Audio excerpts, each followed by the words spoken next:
take your child. My baby is inside. No, that is my baby. And this one is yours. Let's exchange. Alara had just sung her 6-month-old daughter, Lyra, to sleep when the man came to her door. He was Sterling Vance, rich, handsome, and holding a crying baby in a fancy carrier. "Miss Valerius," he said, his voice cold. "The hospital made a mistake. I have your daughter, and you have mine." Alara's hand gripped the doorframe. Her heart stopped. She looked from the tiny baby he held, dark curls, brown eyes wet with tears, to the nursery behind her where Lyra slept peacefully, her blonde hair catching the moonlight streaming through the window. "I don't understand," she whispered. Sterling's jaw clenched. He pulled out a folder thick with documents. 6 months ago, Riverside General Hospital had a security breach in their maternity ward. They've been investigating. DNA testing proved that the babies were switched. His voice cracked on the last word, and for a moment, the ice in his eyes melted into something raw. "The child I've been raising isn't mine. And the child you've been raising." He couldn't finish. Did that shock you? Hit that subscribe button right now so you don't miss a single part of this story. Drop a comment if you think Alara should fight to keep the baby she raised. Alara stood frozen in her small apartment doorway. Inside, she could hear Lyra's soft breathing through the baby monitor. Outside, this stranger, this impossibly handsome, cold stranger, held a baby that was supposedly hers by blood. "You need to let me in," Sterling said, but it wasn't really a request. "We need to talk about this. Both of our lawyers are involved. Child Services is watching. If we don't handle this correctly..." He trailed off, but the threat hung in the air. Alara's mind raced. She was a pediatric nurse, working double shifts to afford this tiny apartment. Sterling Vance, she recognized the name now, owned half the real estate in the city. His family had been wealthy for generations. How could she possibly fight him? But Lyra was hers. 6 months of sleepless nights. 6 months of first smiles and tiny fingers wrapped around hers. 6 months of a love so fierce it physically hurt. "Come in," she finally said, stepping aside. Sterling entered her modest living room, and suddenly the space felt even smaller. He set the carrier down gently on her second-hand couch. The baby inside, Amara according to the documents, had finally stopped crying and was watching Alara with wide, curious brown eyes. Alara's breath caught. Those eyes. She'd seen them in the mirror every day of her life. This baby had her eyes. Her nose. The same slight widow's peak in her hairline. "Oh God," Alara whispered, sinking into a chair. "It's true."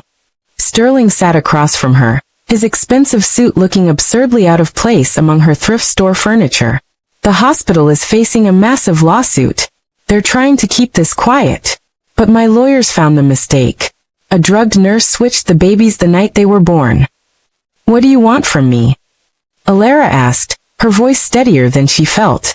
Sterling's eyes met hers, and she saw something complicated there, anger, grief, and underneath it all, desperation.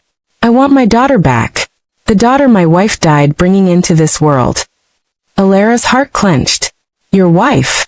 Callista passed away from complications during childbirth," Sterling said, his voice flat in the way of someone who'd repeated the story too many times. "Lyra, the baby you have, is all I have left of her. She wanted a baby more than anything. It killed her, but she got her wish." His hands clenched into fists on his knees. "I won't lose her daughter. I can't." Alara felt tears burning her eyes. "And I won't lose mine. I don't care what the DNA says. Lyra knows my voice. She knows my heartbeat. I'm the only mother she's ever known." "And Amara only knows me," Sterling countered. "Do you think this is easy for me? I held that baby through her first night. I walked the floors with her when she had colic. I sang her the lullabies my mother sang to me." His voice broke. "She's the last piece of my wife I have." They sat in heavy silence. The baby monitor crackled softly. Amara made a small sound and kicked her feet against the carrier. "The court date is in 3 months, Sterling finally said. "My lawyers say I'll win. I have resources. But..." He stood up and walked to the window. "But that baby in there knows you. And this one," he glanced at Amara, "knows me. If we fight this in court, If we rip them apart from the only parents they've known, what kind of trauma are we causing? Alara stood too. Attachment theory says that disrupting a primary bond before age 2 can cause lasting psychological damage. They're only 6 months old. The separation would be devastating. Sterling turned to face her. I have a proposal. It's unconventional. My lawyers hate it, but it might be the only way we both get what we need. I'm listening. Move into my house. Both babies, both of us. We co-parent them together while we figure this out. They don't lose either of us. We gradually transition them. Maybe in a year, maybe 2, we can make the full switch without devastating them. Alara stared at him. You want me to move into your house? With a man I don't know? That's insane. I know. Sterling's expression was grim. But the alternative is a court battle that will traumatize both of these babies. I'll win, Miss Valerius. But winning means both babies lose. Alara walked over to Amara's carrier. The baby looked up at her and smiled. That gummy, innocent smile. Something shifted in Alara's chest. This was her daughter. Her biological daughter. But Lyra was her daughter too. 24 hours, Sterling said. After that, this offer expires. 3 days later, Alara moved into the Vance mansion with 2 duffel bags and Lyra strapped to her chest. The estate was massive. 3 stories of glass and stone with perfectly manicured gardens. A woman in uniform greeted them at the door. Miss Valerius. I'm Margaret, the house manager. Alara followed Margaret through marble halls to the east wing. Her bedroom was bigger than her entire apartment, with a king-size bed and French doors opening to a balcony. The adjoining nursery had 2 cribs, a rocking chair, and shelves stocked with baby supplies. This is too much, Alara whispered. Mr. Vance wanted you comfortable, Margaret said kindly. He's a good man. This situation is unusual, but he cares deeply about those children. Dinner that first night was awkward. They ate salmon on fine china while both babies sat between them in high chairs. Tell me about yourself, Sterling said, cutting his food with precision. There's not much to tell. I'm a pediatric nurse. I grew up in foster care, 15 different homes. Aged out at 18, worked through nursing school. Found out I was pregnant right after graduation. She didn't mention the father, a one-night stand whose name she barely remembered. I planned to raise her alone. Sterling set down his fork. Foster care? I'm sorry. That must have been difficult. It was what it was. What about you? Family money, real estate empire, boring contracts and board meetings. He looked at Lyra. Callista made it less boring. She was an artist, a painter. She wanted children desperately, but she had health issues. The doctors warned her pregnancy would be dangerous. She died bringing Lyra into the world. I'm sorry for your loss, Alara said quietly. After dinner, Sterling showed her his color-coded spreadsheet for feeding times and nap schedules. You made a spreadsheet for babies? Alara couldn't help but smile. I make spreadsheets for everything. Babies don't follow spreadsheets. These ones will learn to. Alara laughed for the first time since this nightmare began. Good luck with that. At 2 in the morning, both babies woke up screaming. Alara met Sterling in the hallway, both exhausted and bleary-eyed. I've got Lyra, Sterling said, moving toward the east wing. No, I'll take her. We need to start the transition, Sterling interrupted gently. You take Amara. I'll take Lyra. That was the agreement. Alara's heart clenched, but she nodded. She went to Amara, who screamed louder when Alara picked her up. The baby didn't know her smell, her heartbeat, her touch. Through the monitor, she heard Sterling singing to Lyra. His deep voice was soothing. Lyra quieted almost immediately. Amara screamed louder. It took 40 minutes to calm her daughter down. Alara fought back tears the entire time. This was her biological daughter, and the baby didn't want her. Meanwhile, the baby she'd raised was being comforted by a stranger. In the hallway afterward, she nearly collided with Sterling. They were both exhausted, both drained. This is going to be harder than I thought, Sterling admitted. Yeah, Alara agreed. Much harder. But they stood there together, two strangers bound by an impossible situation. And for the first time, Alara saw past Sterling's cold exterior to the grieving, exhausted man beneath. We'll figure it out, she said. Sterling met her eyes. We have to. Weeks passed in a blur of bottles and diapers and midnight wake-up calls. The routine was grueling. Constantly switching between babies, building bonds with their biological children while maintaining attachment with the babies they'd raised. Sterling scaled back his business commitments. Alara quit her hospital job to focus on the babies full-time. They learned each other's rhythms. Sterling liked black coffee at 6 in the morning sharp. Alara sang folk songs while making bottles. Sterling was methodical about everything. Alara trusted her nursing instincts. They clashed often. You can't just give her a bottle whenever she cries, Sterling argued one afternoon. She needs to learn to self-soothe. She's 6 months old, Sterling. She's not capable of self-soothing. She needs comfort. But they also found harmony. Sterling discovered that Alara's singing calmed Amara, when nothing else would. Alara learned that Lyra loved Sterling's funny faces during diaper changes. Slowly, painfully, the babies started accepting both of them. One midnight, Alara found Sterling in the kitchen heating a bottle, tears streaming down his face. What's wrong? She asked. I went through Callista's things today. Her sketchbooks. Dozens of drawings of nurseries, baby clothes, little faces. She wanted this so badly. His voice broke. And she died for it. And now I'm holding someone else's baby, falling in love with her, and the baby that should be hers is sleeping upstairs and I still can't fully connect with her. Without thinking, Alara wrapped her arms around him. Sterling stiffened, then collapsed into her embrace, shaking with silent sobs. You're allowed to grieve, Alara whispered. And you're allowed to love Amara. Those things aren't mutually exclusive. How do you stay so strong? Alara laughed bitterly. I'm not strong. I cry in the shower. Every time Lyra reaches for you instead of me, my heart breaks.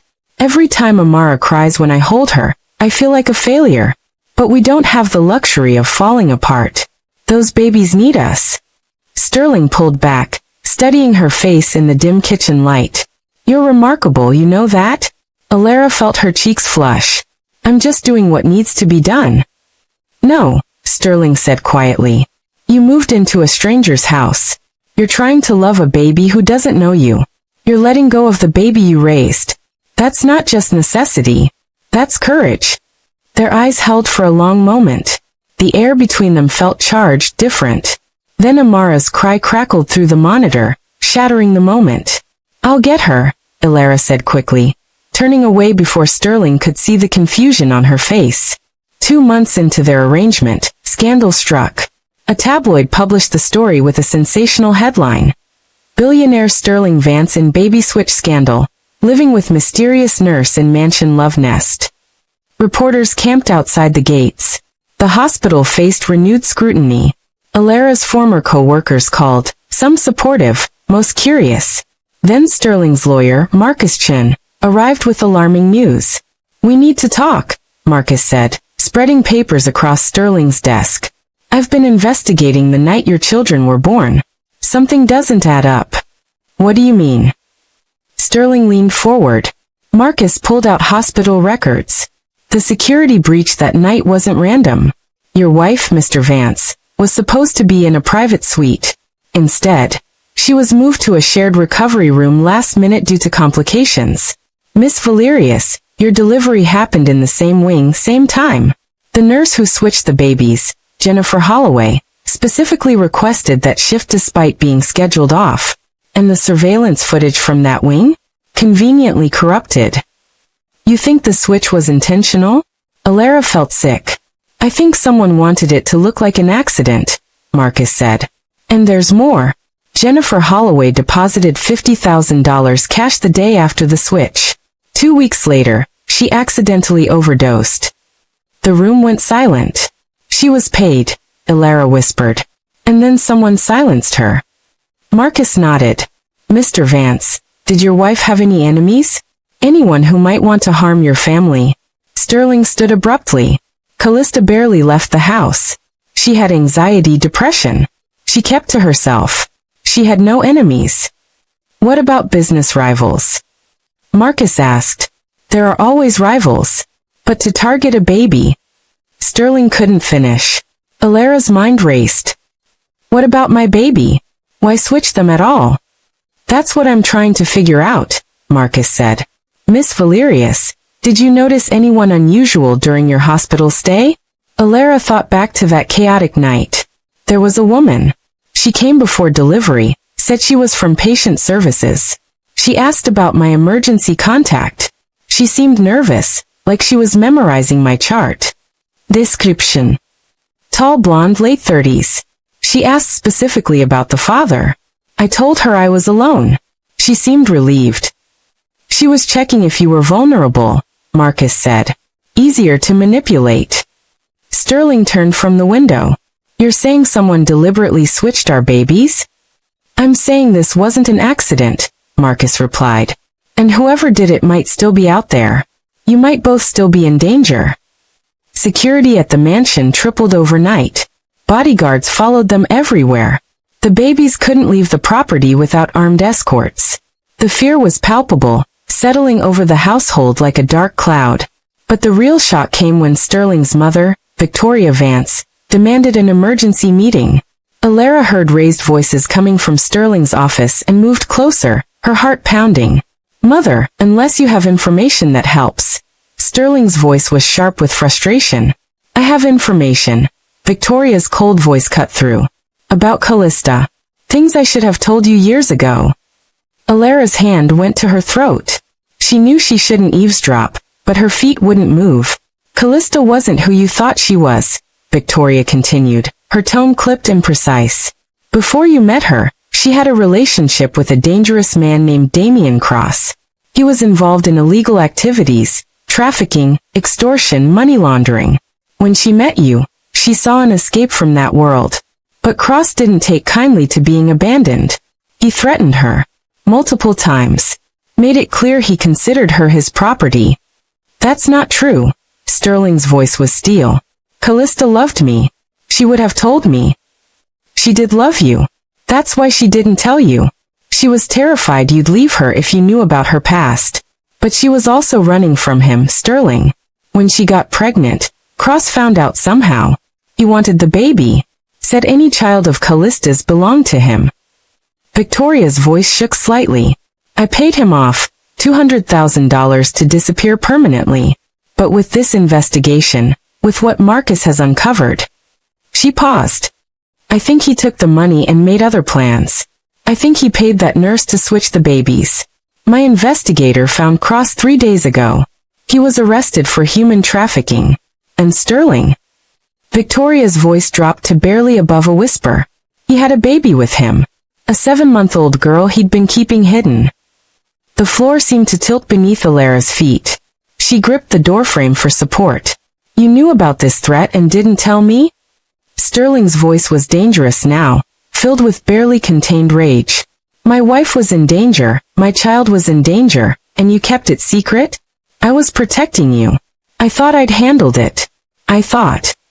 You thought wrong, Sterling cut her off. Where is this baby now? Where is Cross? Cross is in custody. The baby is with Child Protective Services pending DNA testing. Sterling, you need to prepare yourself. There's a possibility this child is yours. The police raided Cross's location that night with Sterling insisting on being present despite Marcus's protests about safety and protocol. Alara stayed at the mansion, pacing the nursery floor while both babies slept peacefully, unaware of the storm gathering around them. Margaret brought her tea that went cold, untouched on the side table. At 3 in the morning, Alara heard vehicles pulling into the driveway. She ran downstairs, her heart in her throat, and found Sterling walking through the front door carrying a baby carrier. His face was ashen, his eyes haunted. Inside the carrier was a baby girl, far too thin, with bruises on her tiny arms that made Alara's stomach turn. When the baby cried, it sounded hoarse and broken, like she'd been crying for months with no one to comfort her. Oh God, Alara whispered, rushing forward. Is she okay? Malnourished. Neglected. Possibly abused. Sterling's voice was hollow with rage and relief mixed together in equal measure. Cross was keeping her in terrible conditions. A back room with barely any heat, minimal food. He was planning to sell her overseas next month to an adoption ring. she would have disappeared forever. Alara gently lifted the baby from the carrier, her nurse's training kicking in as she did a quick visual assessment. The poor thing flinched at her touch, wouldn't make eye contact, and trembled in her arms. This baby had known nothing but fear and hunger in her short life. "Who is she?" Alara asked, though dread was already pooling in her chest. She had a terrible feeling she knew the answer. Sterling's face was ashen as he sank into the nearest chair, looking like a man who'd aged 10 years in one night. "Cross claims she's Callista's daughter. He said Callista was pregnant when she left him, that she came to me carrying his child. He took this baby thinking she was his and Callista's, his way of keeping a piece of her." He paused, running a shaking hand through his hair. But Marcus ran preliminary DNA tests on site with a portable kit. "This baby?" Sterling's voice cracked completely. "This baby is mine. My biological daughter." Alara stared at him, her mind refusing to process what he was saying. "What? But that doesn't make sense. If she's yours and Callista's, then why would Cross?" "Callista gave birth to twins," Sterling said, the words coming out like they were being torn from him. "The doctors told me one died during delivery. They said complications arose, that she only survived long enough to hold one baby before she passed. I held Lyra, or the baby I thought was Lyra, and mourned the sister she'd never know." He covered his face with his hands. "It was all a lie. Cross paid hospital staff to tell me one twin died. He orchestrated the whole thing. He took my second daughter right from the hospital, and has been holding her captive for 7 months." The room spun. Alara looked down at the broken baby in her arms, Sterling's daughter, Lyra's twin sister, and felt a different kind of heartbreak wash over her. This innocent child had suffered unimaginable neglect and abuse while they'd been living in comfort, completely unaware of her existence. "Wait," Alara said, her mind racing through the implications. "If this baby is yours and Lyra is yours, then what about Amara?" "DNA proves she's yours," Sterling said quietly, looking up at her with red-rimmed eyes. "Just yours. Cross had nothing to do with her. The switch was his way of taking one of my daughters while making me think I still had her. He left your daughter with me as insurance.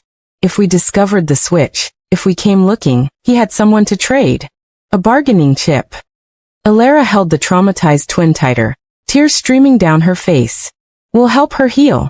We'll get her the best doctors, the best therapists, whatever she needs. She's not going to suffer anymore." Sterling looked at his rescued daughter, reaching out tentatively to touch her face. The baby whimpered and turned away from his touch, her whole body tensing with fear. His hand dropped to his side, and Alara saw something break inside him. "She doesn't know me," he whispered. "She doesn't know love or comfort or safety. How do I help a child who's been so broken?" "She will know you," Alara promised, moving closer to him. "Love isn't instant, Sterling. Sometimes it's a choice you make every day, over and over, until it becomes as natural as breathing. We'll teach her that she's safe now. We'll show her what love looks like. It will take time, but we'll do it together." The next few months were the hardest of Alara's life, testing every ounce of strength and patience she possessed. Lyra, the baby she'd raised, who was actually Sterling's biological daughter, was healthy and thriving. She'd bonded beautifully with both Alara and Sterling over the past months, calling them both Mama and Dada with equal enthusiasm. Amara, Alara's biological daughter, had fully accepted Alara and was blossoming into her own personality, curious, thoughtful, and surprisingly empathetic for such a young child. But the rescued twin, whom they named Stella after Sterling's grandmother, required intensive, round-the-clock care. She had night terrors that left her screaming for hours. She couldn't be left alone without panicking, her cries escalating to the point of hyperventilation.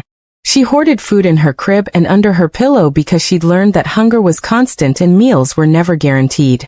She flinched at sudden movements, loud noises, even raised voices during normal conversation. Sterling threw himself into caring for Stella with an intensity that bordered on obsession. He barely slept more than 2 or 3 hours a night.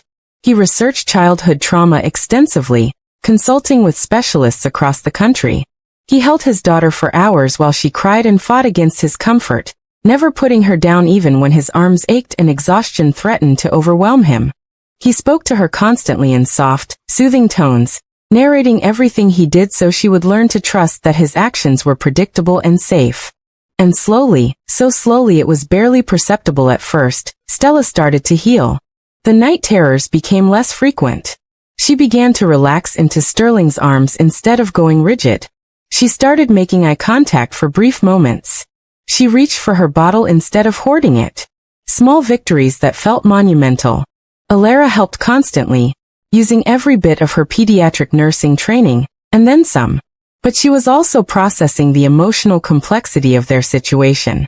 She had Amara legally now, her biological daughter, the child who'd come from her body. But she'd also fallen deeply in love with Lyra and Stella, these two little girls who'd entered her life through the most bizarre circumstances imaginable. And somewhere in the exhaustion and the chaos and the late-night conversations, and the shared purpose of healing these children, she'd fallen in love with Sterling too. One evening, after all three babies were finally asleep and the house had settled into blessed quiet, Sterling found Alara on the balcony of her room, staring out at the gardens below. The moon was full, casting silver light across the perfectly manicured lawns. "I need to tell you something," he said, sitting beside her in the second chair. His voice was serious but soft. Alara's heart began to race. "Okay. These past months, building this life with you, raising these three girls together as a team."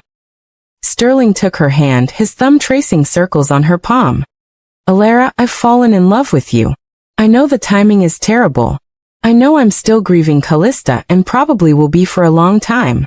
I know this whole situation is complicated beyond anything either of us could have imagined. But I can't keep pretending I only see you as a co-parent when you're so much more than that to me." Alara's breath caught in her throat. "Sterling.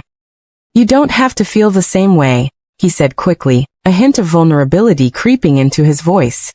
"I just needed you to know the truth. Because I want you to stay. Not just for the babies, though they need you desperately. But for me. For us. I want to build a real life with you, if you'll have me." Alara felt tears streaming down her face, hot against her cool skin. "I love you too. God help me I do. But Sterling, what if this is just trauma bonding? What if we're confusing shared stress and proximity for real feelings? What if?" Sterling leaned in and kissed her, cutting off her worried words. It was soft and tentative at first, a question as much as a statement. When she responded, kissing him back, it deepened into something more certain, more real. When they finally pulled apart, they were both breathless. "That didn't feel like trauma bonding," Sterling said, resting his forehead against hers. Alara laughed through her tears, a sound of relief and joy mixed together. No, it didn't. They took it slow after that, mindful of the children and the complicated nature of their situation. Separate bedrooms still, at least for now. But there were stolen kisses in hallways when the babies napped. Hands held under the dinner table during meals. Late-night conversations on the balcony where they shared wine and dreams and fears, learning each other in ways that went far beyond their co-parenting arrangement. 6 months after Stella's rescue, Marcus finalized all the legal matters. Sterling officially adopted Amara as Alara's daughter, giving her the Vance name and all the protection and privilege that came with it. Alara became legal guardian to both Lyra and Stella, Sterling's biological daughters, with full parental rights. Cross was sentenced to 25 years in prison for kidnapping, human trafficking, child endangerment, and a host of other charges. The hospital paid a massive settlement that was placed in trust funds for all three girls, ensuring their futures would be secure regardless of what happened. One evening in early autumn, Sterling took Alara to the garden where Callista used to paint, a place he'd avoided since her death. He'd recently created a memorial there, a beautiful bench carved from oak with a brass plaque that read Callista Vance, artist, mother, fighter. The garden was in full bloom, roses and dahlias creating a riot of color in the fading light. "I asked you here for a reason," Sterling said, taking both of Alara's hands in his. His voice was steady, but she could feel the slight tremor in his fingers. Her heart quickened, sensing what was coming. Sterling pulled out a small velvet box from his pocket. "Alara Valerius, you've been choosing us. Choosing me. Choosing these three girls who needed you so desperately, every single day for almost a year now. You've taught me more about love and sacrifice and what it means to be a parent than I ever knew before. You've healed wounds I didn't even know I had. You've shown me that family isn't just about blood or biology, it's about showing up and making the choice to love even when it's hard. He opened the box to reveal a simple but stunning sapphire ring surrounded by small diamonds, the stone catching the last rays of sunlight. This was my grandmother's ring. She told me years ago to give it to someone who understood that true wealth isn't money or property or social standing. True wealth is love, freely given and gratefully received. Someone who would build a family based on choice and commitment, not obligation. His eyes met hers, bright with unshed tears. Will you marry me? Will you officially become the mother to all 3 of our daughters? Will you build this impossible, beautiful, complicated life with me? Alara nodded through her tears, unable to speak for a long moment. Finally, she managed to choke out, "Yes, Sterling. 1,000 times yes." They kissed in Callista's garden, surrounded by autumn flowers and the memory of a woman who'd fought so hard for her daughters. It felt like a blessing somehow, like Callista's final gift to them. The understanding that love doesn't end. It transforms and makes room for new love to grow alongside it. 5 years passed in what felt like both an eternity and the blink of an eye. The mansion that had once felt like a temporary arrangement had become a true home, filled with laughter and occasional chaos, and the particular kind of love that comes from choosing each other every single day. "Mama, Stella took my doll." Lyra's voice rang out from the playroom one Saturday morning. "Did not. You left it outside and it got all muddy." Stella shot back. "Girls," Alara called from the kitchen where she was preparing lunch. "Use your words. Work it out between yourselves." Sterling's deeper voice came from the playroom where he'd been helping them build an elaborate block castle.